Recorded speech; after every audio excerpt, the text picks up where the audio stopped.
So now we go from splashing around in a creek to sipping coffee in Cat Neville's kitchen. If you watch Feast TV, you know that kitchen, you know Cat Neville. Feast TV's been following Living St. Louis on Monday nights for quite some time now. But Cat's got a new show, it's gone national, it's called Tastemakers, but she's still rooted in St. Louis. So I'm guessing this is not the first time you've had lights and cameras in your kitchen, right? No, it might be the 500th time that I've had lights and cameras in my kitchen. What recipe I wanted to feature in this episode, it's easy to kind of go toward things that are more familiar. You've been doing Feast TV for how long now?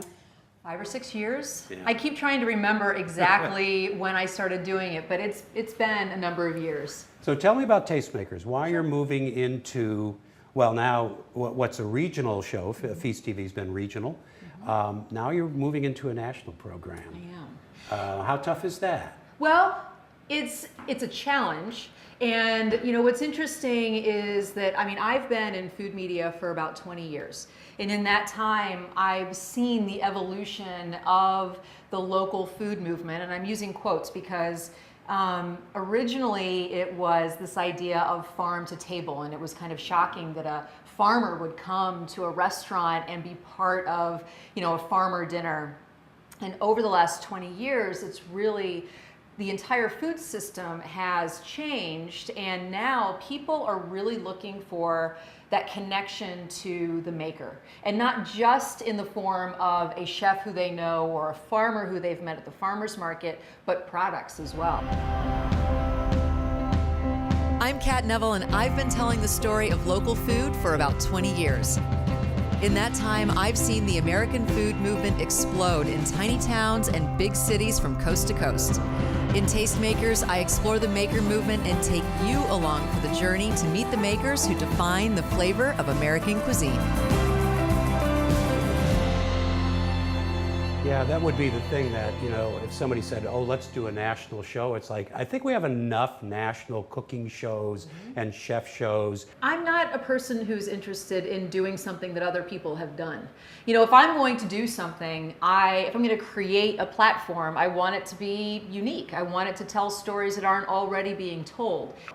This particular series, each episode takes place in a different part of the country. It focuses on a different product, whether it's charcuterie, kombucha, tofu, snails, beer, all different kinds of products that are being made.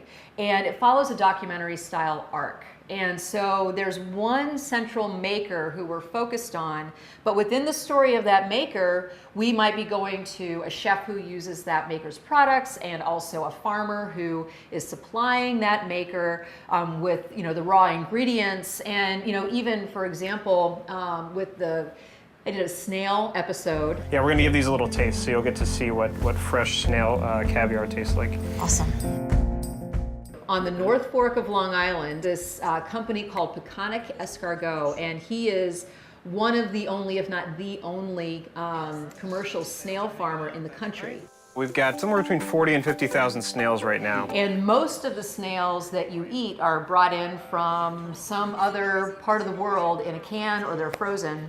There's a lot of people probably who are watching that don't eat escargot, so you still have to make this interesting. Snails are very to them. interesting. Yeah. Absolutely. Yeah. And that really is the storytelling. You know, even if you don't want to eat a snail, you can still be interested in the story of Taylor, and you can be interested in the story of the snails themselves, because they're very interesting creatures. They're hermaphrodites, and they lay eggs coming out of their shoulders, and I mean, all of these really You had no idea you were going to learn all this stuff No, when you got into I mean, this, did you? but that's really what I love about this work, is that I'm fascinated by these people, and my hope is that that translates to what we're doing on screen, because I'm not going halfway across the country to profile somebody who I'm not really intrigued by and who I think can add something to the conversation about food. And so much of the value of this type of storytelling is that not only are you entertaining people with stories of interesting, you know, chefs and brewers and makers, but you can help people to better understand the food system, and not necessarily in a dry way,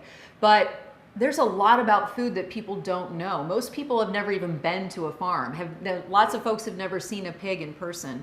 And so in a way, I'm kind of a proxy that I go to these places and I tell these stories, and I think that the value of the kind of work that I've done regionally, I don't see this kind of content nationally. In the 1950s, I think Channel 9 had a food show, local food show, called A Pinch of Salt.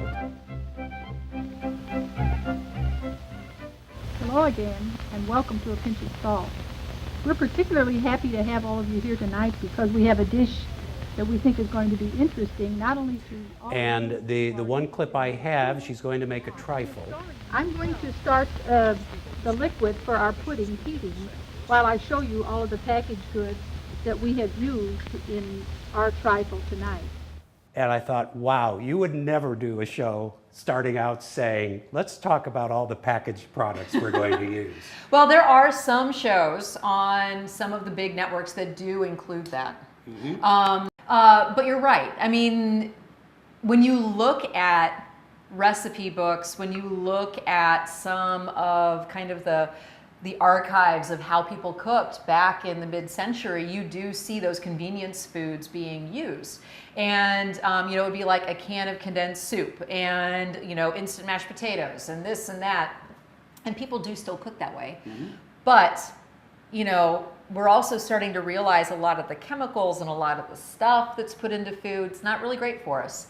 And it's not great for the environment. And it's not great for farmers. I grew up in 50s and the 60s. There's a lot of Campbell's soup and Wonder Bread, but there was a lot of convenience. Mm-hmm. And I think a lot of us grew up and thought that's what food was. Or that's what it should be. It's like you take that convenience aspect is the industrialization of food. That was a generation ago, that was seen as kind of like this miracle. Like, I don't have to spend an entire day. I mean, these really were convenient. I mean, that's the thing. Absolutely. But our understanding of the food system and what's good for us and what food actually represents has evolved. You know, you think about Soulard Market, right? Mm-hmm. And immigrants would come because they're comfortable there. They would go to a supermarket.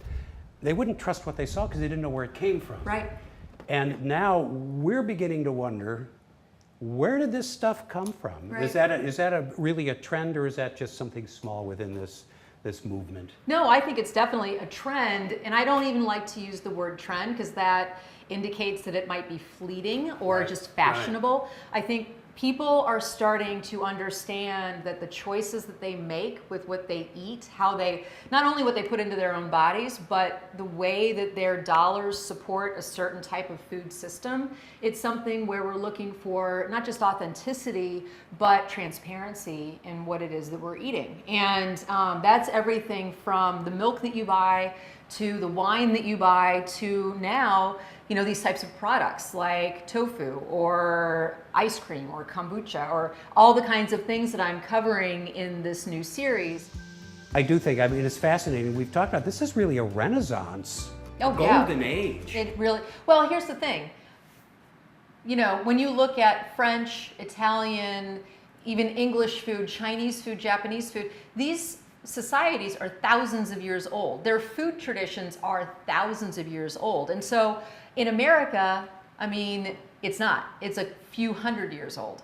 And so essentially, you know, what we're seeing now is the creation of an American cuisine. If you look back at the 60s, 70s, what was considered fine dining or what people really revered was French cuisine, Chinese cuisine. You know, those types of foods were what people thought were the pinnacle of cooking. And so what's happening now is that American chefs are realizing they're working at creating an American cuisine. And it makes it more complex. Mm-hmm. That is really good. Thanks.